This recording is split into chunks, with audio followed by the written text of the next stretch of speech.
Hey everybody, how you doing out there in internet world, TV world? We want to welcome you to the Bill and Frantz show. I'm Frantz. I'm Bill.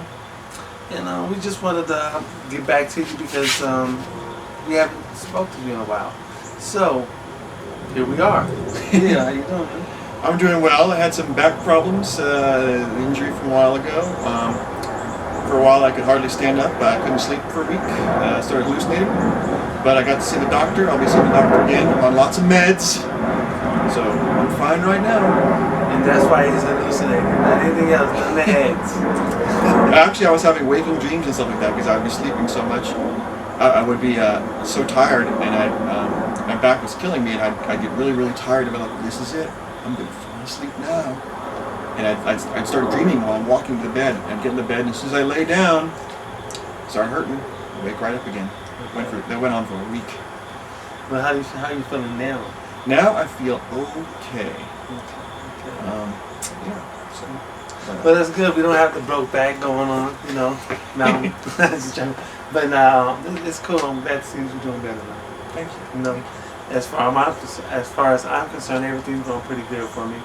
Of course, I kind of think things are moving kind of slow, but that's just me because I'm a very fast person. Maybe I'm hyper. I don't know what it is, but I kind of feel like things are going slow, but I'm really appreciative that they're at least going. You know, they're moving forward. So I do see good things happening in the future. Cool. You know. So what are we talking about today? The insurance company Allstate published something recently, a couple weeks ago, about the best and worst driving cities in America. I think they just chose major cities, though I haven't heard of all the major cities. But the best one, according to Allstate, is Fort Collins, Colorado. Okay, the best driving city, so you can get on the highway and it's just a peaceful drive. Everybody's kind of just, you know, obeying the law. I think it was just they did numbers. It's like accidents per capita or something like that per year, something like that. Less accidents. Yeah. So Fort Collins, for a major city, though I've never heard of them before, they had the best ratio of accidents to people per population. Okay. Well, congratulations, Fort Collins. Yeah. Well done. Colorado. So what's the worst city though? Any guesses? I would probably say the worst city. You would probably give it to LA or something, or New York because of all the people there. But maybe I'm probably wrong. You were in the top 10. You were in the top 10. New York was, and LA for sure. No, the not surprising to me because I used to say this myself before the thing came out, so I'm kind of patting myself on the back. Washington D.C. is the worst drivers. Whoa, shocker. They had the worst politics, so they might as well have the worst drivers. That's alright. Just a coincidence. So anyway, I used to live on the East Coast. I used to I lived in New York City and I lived in North Carolina. So I used to go back and forth a lot, 10-hour drive. And the halfway point is Washington D.C. And I grew to really appreciate what crappy drivers they really are. And people are often like, well, what about New York? Aren't those bad drivers? And the answer is, well, New York drivers are aggressive, and D.C. drivers are aggressive, both. But in New York, if you are a sloppy driver and you're aggressive, you die. Because the roads are narrow, crooked, old, dilapidated, overcrowded. And D.C., everyone's got all the room they need, except for rush hour, and nice wide lanes, and lots of them, and they can drive recklessly and not die. So there's no reason not to drive crappy. So DC has a crappy drivers, but they live longer because in New York the streets are narrow. Yeah. And it's smaller. Mm-hmm. When I went to New York, at first I was nervous on the highway because that car was so close. It's dangerous. I mean, I thought I could actually reach out and touch the other car. It seemed that close there. Mm-hmm. So I could pretty much see somebody getting wrapped up in an accident in New York and being up in the corner, and everybody's like, oh, it's just another one. It's still 10 million of us here. Yeah, pretty much. But that's cool. So, Colorado, Fort Collins, Colorado have the best drivers, and Washington D.C. doesn't. That's right. Okay. Well, and Missouri drivers just need to use their blinkers. Yes, and also please stop being what is it? Caught up in accidents. Just love looking at accidents. Rubbernecking. Rubbernecking, because you guys stop traffic just because you want to see something. Mind your business and just drive. Get out of the way.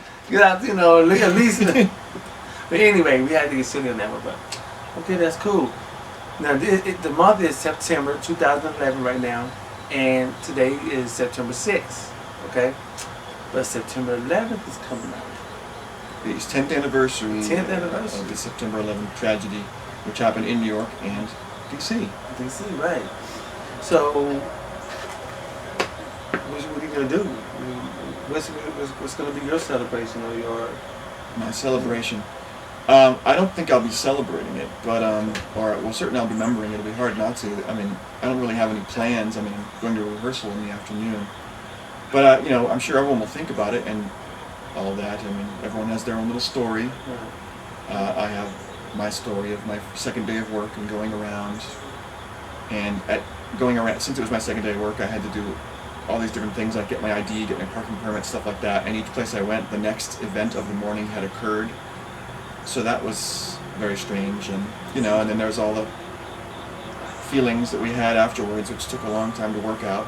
And everyone has if they're old enough to remember that stuff, everyone has that weird sensation of that day, the memory of that day, and then the weird sensation they felt in their heart or elsewhere to deal with, and then of course the whole country wigged out. Right. Well, I gotta tell you, I use the word celebration when I was talking about September 11th, because for me, it's a day of a curse and a day of a gift. Now the curse was September 11th, 2011, when the Twin Towers got hit. 2001. But 2001. And for me, the gift of September 11th, 2008 was the birth of my daughter. So, I mean, I guess everybody, like Bill says, everybody has their own story about what happened that day, because the big story was the Twin Towers, the attack on America. But there are a lot of smaller stories, things that happened in people's lives individually on that day that just got drawn. They kind of pretty much things got were drowned out because of the big news. But for those of you out there that day has bad memories, for you, just continue to live life and move forward and think positive, because the country has gotten a lot safer. Well, that's what they're saying. At least they're telling us that it's a lot safer because we haven't been attacked since. But I just got to look at it as a day for me it's a day of a gift and a curse.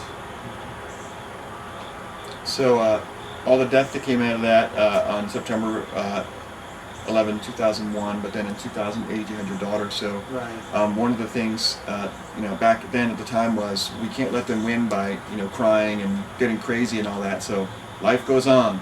Right. Life goes on. Remember it, acknowledge it, learn from it. Right. But life goes on. That's the key thing. Learn from it. That's the key thing. Yeah. And speaking of learning, part of learning is asking why. Why? Right. Well, I tell you this much: to commemorate this day of September 11th, we have a special guest that's going to do a song for us, and this special guest happens also to be a co-host of the show, Bill. Ooh.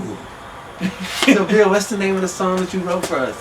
The song is called "Sometimes Why." Sometimes Why. And I wrote it pretty much right after it, dealing with obviously the press freaked out. Right.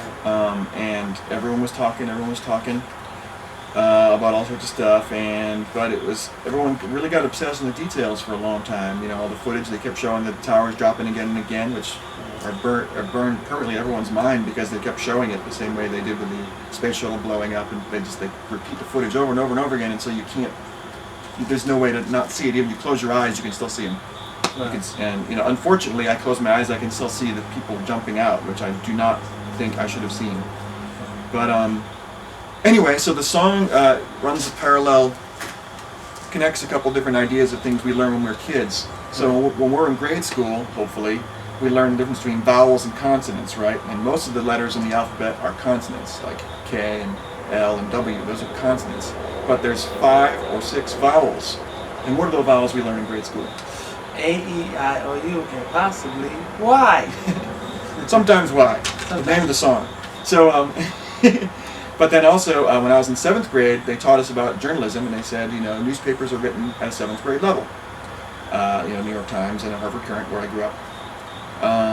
And so we learned what questions do journalists ask when they write articles about news events, and the answer is who, where, when, how, and I think there's one more. I can never remember them all, but they often don't include why, because if you include why, it starts getting editorial, and you don't want to start sounding like Fox News. Right, it's very opinionated, and you need facts here. So this song sort of connects the whole idea of, there's these things we always have, but there's this other one called why is also important, and I just try to explore this in sort of an impressionistic little story. Okay, well, we definitely look forward to hearing the song because it definitely sounds like it has a great story behind the song. Of course it does, but it sounds like it's going to be a great song. Let's hope so. Okay.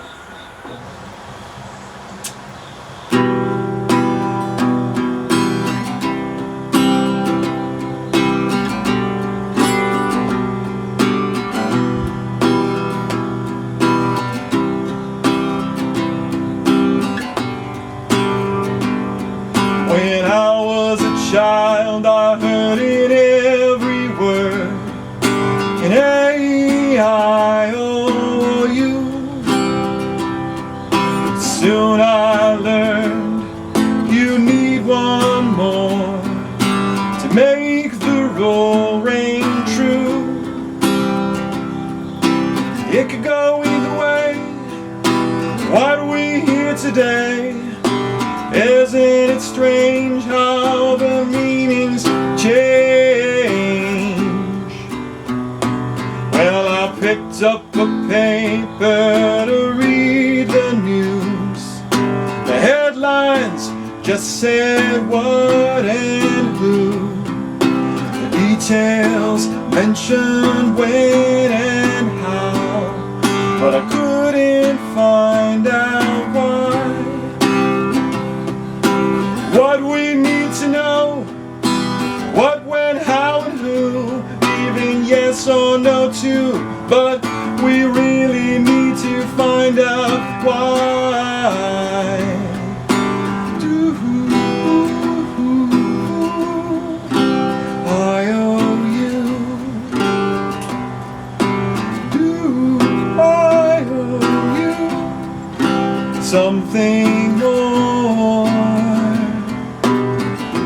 If I do, you need to ask me something more.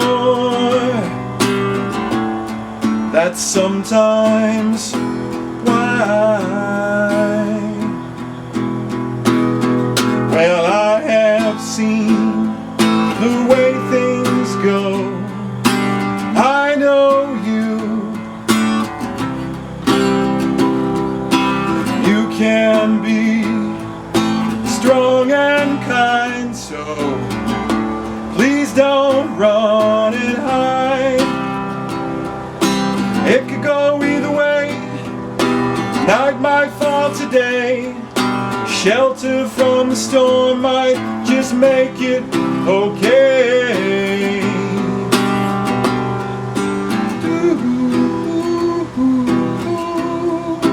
I owe you. Do I owe you something more? If I do, you need to ask me something more. That's sometimes why.